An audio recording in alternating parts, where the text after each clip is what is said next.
Gus Lamont disappeared from his family's outback homestead on Saturday, September 27, 2025, and more than 2 months later the case remains unsolved.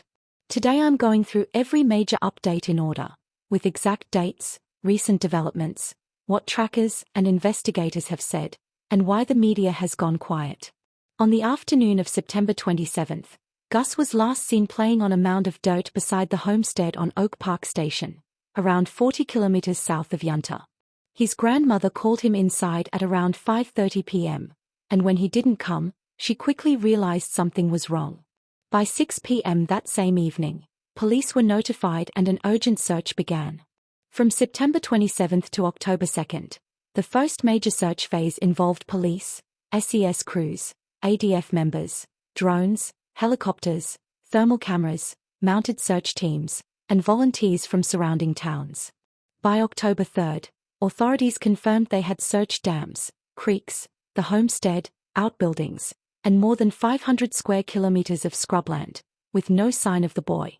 On October 4, the dam near the homestead was fully drained and inspected by divers, but no evidence was found. Between October 5 and October 10, specialist trackers, including Indigenous trackers and experienced bush searchers, combed the ground looking for footprints or disturbed soil. One of those trackers later said he found no physical trace at all and described the disappearance as bizarre, and unlike any case he had previously worked on. On October 12, police publicly stated that the family were cooperating, and no one in the household was considered a suspect. On October 14, police announced they were expanding the search zone after advice from survival specialists, who believed a child could still be mobile or could have traveled further than expected. This marked the beginning of the second major search phase. Between October 14 and October 20, police and ADF personnel searched new areas well beyond the original perimeter, including ridgelines, saltbush plains, and drainage lines up to several kilometers from the homestead. Once again, authorities reported no signs of Gus, no clothing, no prints, and no items belonging to him. On October 21, police confirmed that the large-scale ground search was paused due to exhaustion of all viable search zones. However, the investigation remained active. On November 1, detectives began reviewing digital evidence, including phone data, vehicle movements, and timelines from everyone present on the property. On November 8, police carried out a series of follow-up interviews with family members, neighbors, and station workers to refine the timeline from the day Gus went missing. On November 15, authorities confirmed they would be conducting a new targeted search, this time focusing on disused mine shafts in the region. This became the third major search phase of the investigation.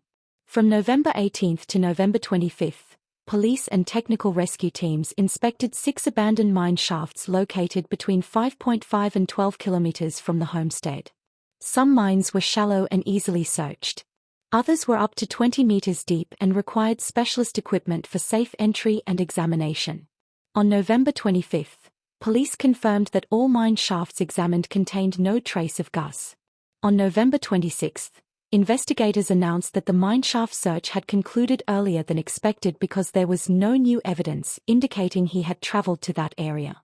During this time, a member of the original volunteer search crew, a skilled former tracker, stated publicly that the lack of any footprints or disturbances was highly unusual. He said, "I've never seen a case like this," emphasizing that even in harsh terrain, some trace is almost always found. Also in late November, between November 20 and November 30, police confirmed they had re-interviewed certain individuals connected to the family, though they did not specify who.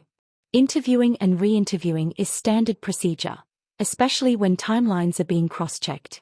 On November 29, a neighbor of the family made a public statement urging people not to harass or attack the parents or grandparents online, after speculation had begun circulating on social media. By December 1, there had been no further physical searches announced, no new evidence released, and no confirmed sightings. As of early December 2025, the case has entered what investigators call an active but quiet phase, where behind-the-scenes work continues, but public search activity has slowed. This leads to the biggest question people now ask: why has the media gone so quiet? One reason is that there have been no verified new developments since late November. Journalists cannot legally report speculation in a missing child case. Another reason is the strict duty of care requirements in Australia, which prevent media from discussing unverified allegations involving families of missing children.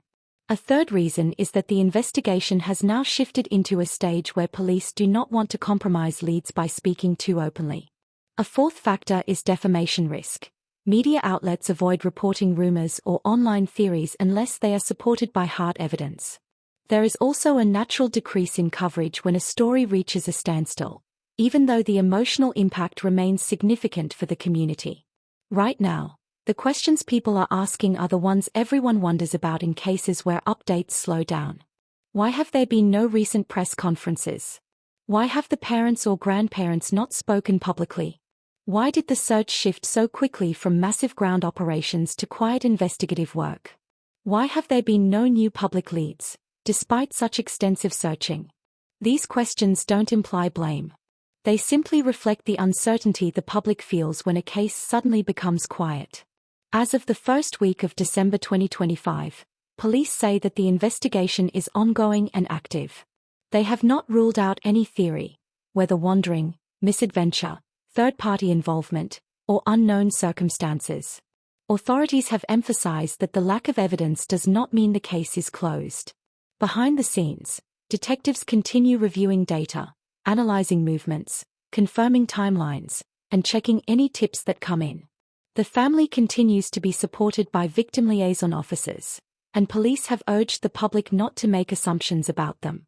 For now, the disappearance of Gus Lamont remains one of the most baffling cases in South Australia's recent history. 8 weeks of intensive searches have revealed nothing. Not a set of footprints leading in a direction, not a clothing item, not a sighting. But police say they remain committed to finding answers. Anyone with credible information is still encouraged to contact Crimestoppers on 1-800-333-000.